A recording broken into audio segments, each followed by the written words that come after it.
Актуальныя праблемы сучаснасці, гісторыя, культура, родная мова і мастацкае слова. Пра гэта і не толькі пісьменнік і публіцыст Навум Гальперовіч гутарыць з вядомымі людзьмі краіны. Вітаю вас, дарагія сябры, зноў у нас цікавыя сустрэчы. Мой сённяшні суразмоўца напісаў у адной са сваіх кніг. Я мару, каб кожны з нас у гэтым складана рознакаляровым жыцці знайшоў свой марыянскі жолаб пачуццяў, уласнага бачання свету і паспрыяў іншым людзям зазірнуць туды, у бясконцую глыбіню, прымусіўшы інакш паглядзець на чалавека, успрыняць і зразумець яго, да не толькі яго, але і сабе. Гэта крэда чалавека, які сёння прысутнічае ў нас тут у гасцях. Гэта беларускі гісторык, пісьменнік, публіцыст, перакладчык, мастак Юрый Кур'янович. Вітаю, Юрий Владимирович. Добрый день, Наум Яковлевич. Добрый день, шановные сябры. Юрий Кур'янович, беларускі гісторык, пісьменнік, публіцыст, перакладчык, мастак. Нарадзіўся ў Мінску, скончыў Беларускі дзяржаўны інстытут народнай гаспадаркі, аспірантуру Беларускага дзяржаўнага педагагічнага універсітэта імя Максіма Танка. Працаваў у праваахоўных органаў, выкладаў у Акадэміі Міністэрства ўнутраных спраў, падпалкоўнік міліцыі ў запасе, зараз супрацоўнік газеты «На страже».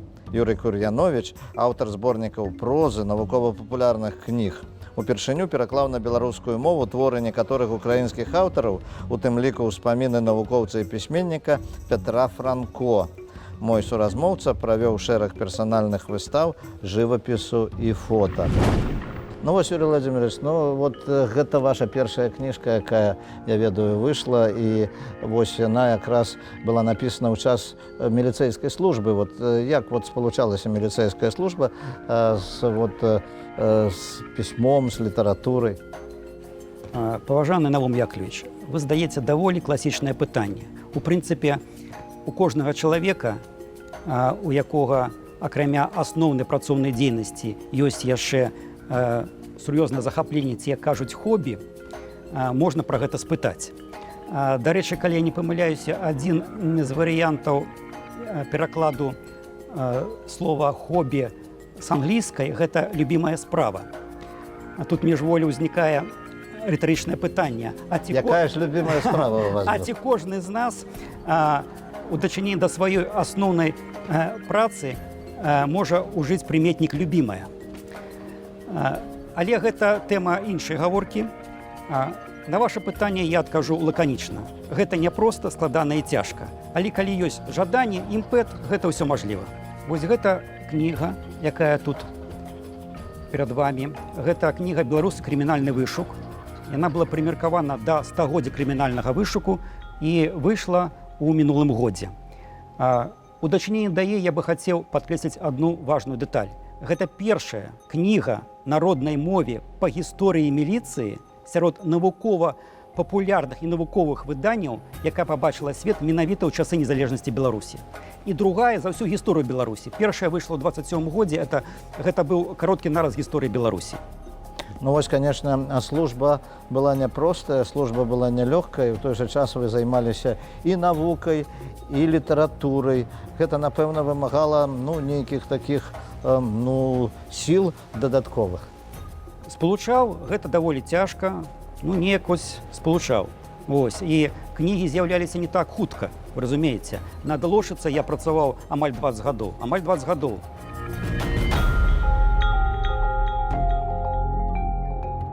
Ну вось, дарэчы, пра Лошыцу. Гэта кніга, нядаўна была прэзентацыя гэтай кнігі. Гэта кніга вельмі цікавая. Яна прысвечана адной са славутасцяў лошыцкай сядзібе. Вы адзначаеце, гэтая кніга ў год малой радзімы прысвечана якраз маёй малой радзіме ў сталіцы. Старасветская Лошыца – вынік доўгай карпатлівай працы, бо яе гісторыяй займаюся ўжо чвэрць стагоддзя. Чым цікавая эта лошыцкая сядзіба і якія такія матэрыялы, унікальныя матэрыялы вы знайшлі, таму што я знаю, што тут многа новага сказана. Кніга прысвечана гісторыі лошыцкай сядзібы. Гэта аднаму з вядомых сядзібна-паркавых комплексаў нашай краіны, помніка 18-19 стагоддзяў. Лёс гэтай сядзібы, ён злучаны з імёнамі славутых наших продкаў. Гэта і класік беларускай літаратуры Венцыян Марцінкевіч, стваральнік нацыянальнай оперы Станіслав Манюшка, прадстаўнікі шляхетных родаў друцкіх, горскіх і прушынскіх, нашы навукоўцы-селекцыянеры Алексей Эма Сюбаравы, Анатоль Валузнёў. Ведаеце, пра Лошыцу я магу багата распавядаць, але што я хацеў бы пра Лошыцу сказаць. З 20-х гадоў мінулага стагоддзя, з 20-х гадоў да 80-х гадоў мінулага стагоддзя у Лошыцы працавалі навукоўцы-селекцыянеры. І менавіта дзякуючы іх нацыянальнаму подзвігу, не толькі навуковаму, я хочу гэта падкрэсліць, нацыянальнаму подзвігу, мы, наша беларуская нацыя і наша Беларусь адрадзілася пасля страшэнных спусташэнняў Другой сусветнай вайны менавіта дзякуючы гэтым навукоўцам, дзякуючы таму, што яны зрабілі. А што такое Лошыца? Гэта сады, ягадныя пітомнікі па ўсёй Беларусі. Мала хто ведае, што Анатоль Валузнёў, прафесор Анатоль Валузнёў, які працаваў у Лошыцы, ён стварыў унікальны гібридны фонд чорных парэчак. Гэтая культура зараз расце ў кожнага на лецішчы. Дык вось, сарты чорных парэчак, якія вывеў Анатоль Валузнёў, яны склалі аснову трэнаванага асартыменту гэтай культуры не толькі ў Беларусі, але ў Арменіі, Украіне, Літве, Латвіі, Эстоніі, Казахстане і ў Расіі. Вы можете такое уявіць? Вось такое Лошыца.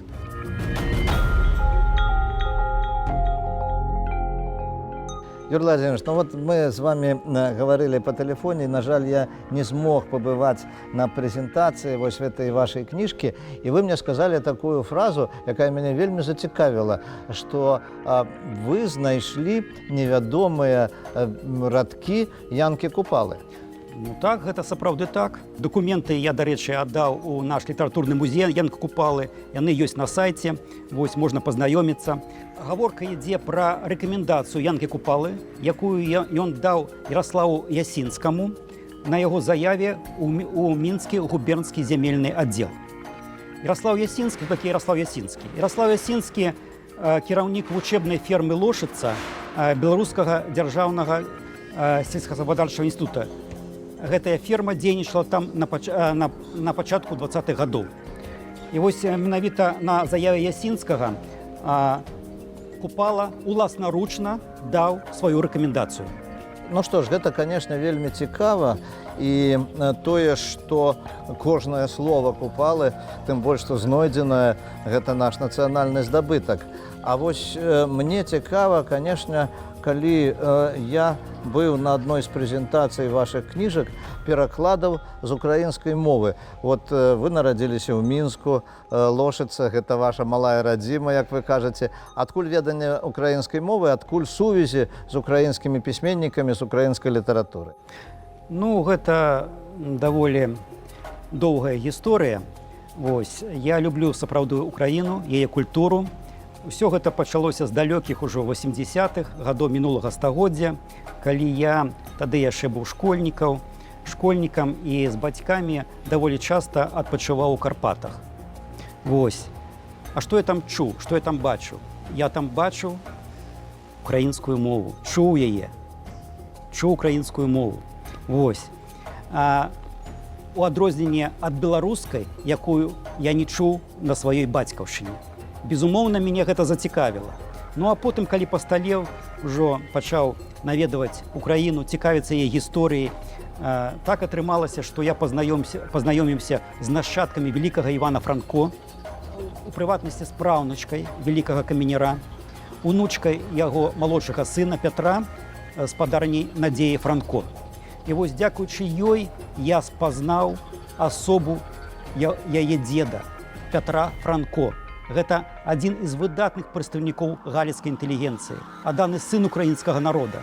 Я яго называю украінскім Сент-Экзюпері. Ён адзін з першых украінскіх авіятараў, навуковец-хімік, літаратар, перакладчык, першы дырэктар музея Франко ў Львове.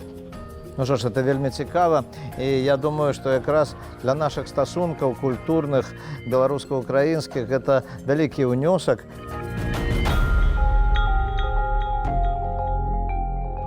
Мне застаецца толькі яшчэ пацікавіцца вашай творчасцю мастака і фотамастака. Ну, так, я трошки пишу, як кажуть, пензлем, Вось, фотографую, былі выставы. На вялікі жаль, я зараз апошнім часам заняты больш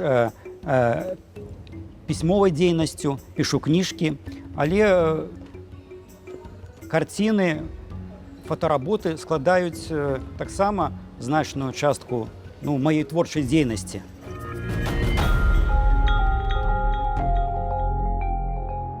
Ну і ось наше бліцапытанне, тыя пытанні, якія мы задаём кожнаму, хто прыходзіць да нас на праграму. Што для вас значыць патрыятызм? Патрыятызм для мяне гэта любоў да гісторыі і культуры сваёй радзімы, а перадусім да яе мовы і служэння сваёй бацькаўшчыне. А якія кнігі варта прачытаць кожнаму беларусу? Кожнаму беларусу варта чытаць кнігі на яго роднай беларускай мове. А вось сярод, калі мы кажам пра літаратуру, то, безумоўна, гэта творы нашых класікаў. Яны ёсць у хрэстаматы, яны ўсім вядомыя. І, на мой погляд, на паліцы у кожнага беларуса, на кніжнай паліцы, павінна стаяць сярод шматлікіх кніг на роднай мове, павінна стаяць Біблія на беларускай мове і паэмы Коласа «Новая земля» і Сымон Музыка. Што ж, вот ваш такі адказ. Што вы зараз чытаеце самі? Зараз я чытаю апошнюю кнігу нашага выдатнага пісьменніка і грамадскага дзеяча Васіля Якавенкі «Аберег» і апавяданні Пятра Франко, уже ўзгаданага вышэй. І хто ваш любімы беларускі пісьменнік? Гэта даволі складанае пытанне. Вылучыць аднаго ці нават некалькі мне даволі цяжка. Мне падабаецца шмат хто з беларускіх пісьменнікаў. Вось. Мне падабаюцца неўміручая паэма Якуба Коласа «Новая земля». Мой родны кут, як ты мне мілы, забыць цябе не маю сілы, не раз утомленай дарогай, жыццём вясны маёй убогай. Табе я ў думках залятаю і там душою спачываю. Ну як не закахацца ў такую мелодыю, у такія словы. Мне вельмі кранае паэзія Евгеніі Янішчыц. Будзе слоту абвяшчаць прагноз, ліст табою чыніць ператруску, песняй, што расшуліла да слёз, і я прыму цябе па-беларуску. Меня схіляюць да разважлівасці вершы Рыгора Барадуліна. Бог не скажа пра свой намер, чалавек свае думкі тоіць. Што было, то ёсць і цяпер. І што будзе, Наўмяклевіч, было ўсё тое. Ну што ж, гэта такі падрабязны, цікавы адказ. Да, выбачайце, я скажу, што мне падабаюцца і творы Быкова, Краткевіча, Івана Мележа. Просто дуже цяжка вылучыць кагосьці аднаго. Ну, это безумоўна. Безумоўна, у нас шмат хорошых пісьменнікаў. Вось, а што для вас беларуская мова? Гэта найперш бацькаўшчына. Гэта бацькаўшчына. А калі казаць ва уталітарным значэнні, то гэта лекавы сродак для душы. Ну што ж, дзякую вам за адказы. Я нагадаю нашим тэлегледачам, што сённяшнім маім суразмоўцам быў Юрый Владимирович Кур'янович, чалавек, які доўгі час служыў у міліцыі, пісаў кнігі і цяпер працуе журналістам. Сустрэнемся праз тыдзень на тэлеканале «Беларусь 3». Усяго найлепшага, да пабачэння.